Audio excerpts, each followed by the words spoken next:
It's 2019, a transitional year as we continue to pack the final stretch of the decade into a tight cargo box and push it into the corner of the warehouse. At times, I can't lie that it feels as if the ground is breaking away underneath me and forcing me to keep moving onward so that I have no place to be except the future, living every day like yesterday was my last. Depending on what you pay attention to, you may not agree with this, but I persistently believe that music is in a transient state right now. Fuck a steady state, you know? We, more than ever, refuse to become too comfortable with what's normal. Instead, we deform, we deconstruct, reshape, resculpt until we can invent new trends and find new things to be obsessed with, new ways of self-expression, and new understandings of the world and the people in it. And for years we've been preached to that the quote-unquote low-effort state of 2010's hip-hop and trap will be the death of a genre, and yet we still see musical ambition and understanding expand and progress.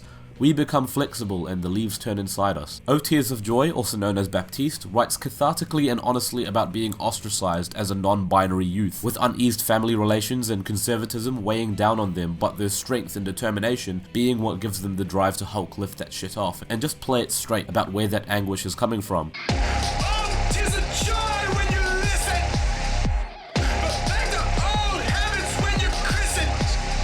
The conservative Christian norms are constantly posed as the glue that can hold us together, and it's instead what pulls us further apart. At the end of the day, we want somebody that we can rely on, and maybe simply lending an ear can be another sigh of relief. The piano that echoes around the opening track "There's a Smell in the Pigpen" ends with a doom-stricken, low note that collapses the music away from the rainy comfort at the start, and further towards its true grief. With this album presented in leftover shards of shattered window pane, Baptiste splinters your expectations faster than you can say JPEG Mafia. We're in the midst of reshaping the music we know, denting convention, and inventing new vessels that allow us to journey to the roots of what defines our human experiences. Baptiste gives us new ways to reckon with the ostracism of queer youth when coming of age. The volatile production blasts you with freezing gusts of wind on Renoir over a minimal 3/4 time beat, turning their revealing rants into a cold rage. It speaks of betrayal and an anger that this should not be the way that human beings treat each other's identities, which gives you that no rush of stress when alcoholism and suicide begin to reveal themselves as more apparent themes present. Deep in my fantasy, I know you're ahead of me. Banal with my paranoid gaze on the Hennessy. What the fuck is up?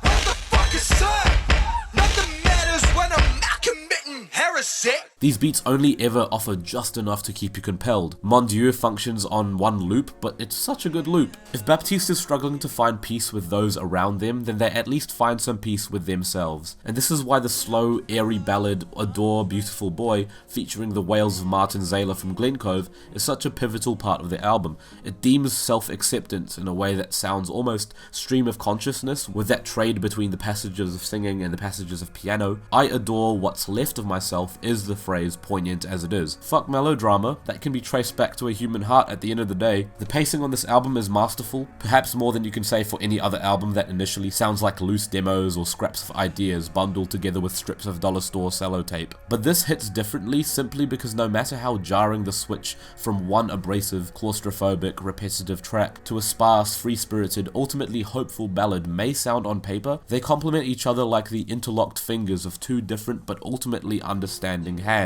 An interesting duality develops past this point. Ouilleouilleouilleouille is by design another cathartic, metallic track that unloads yet more of the heaviest details of Baptiste's experience, but the relieving, windy atmosphere from the previous track does seem to linger. It only continues to build on the next track, The Day Lawnguyland Saw Me Blossom, lyrically anxious but musically sounding like it's readying itself for days to come. Any ambiguity crumbles by the time that the closing track comes around, an 8-minute one that pulses, and with each time that it does, Baptiste unloads one more line of a diatribe that gives shocking context to everything that's been said on the record, filling in the gaps and viscerally tying everything together like a rope that's choking you out. The entirety of what Baptiste has been yelling about familial dogma becomes crystal clear. When you feel so attached to your family and your upbringing, but their misunderstandings of you are extremely harmful to your well-being, it chips away at you even more. I decided to mention here as a little condensed post-production note that the liner notes for this album thoroughly thoroughly detail Baptiste's experience and upbringing, which gives a lot of context for their conflicted relationship with their parents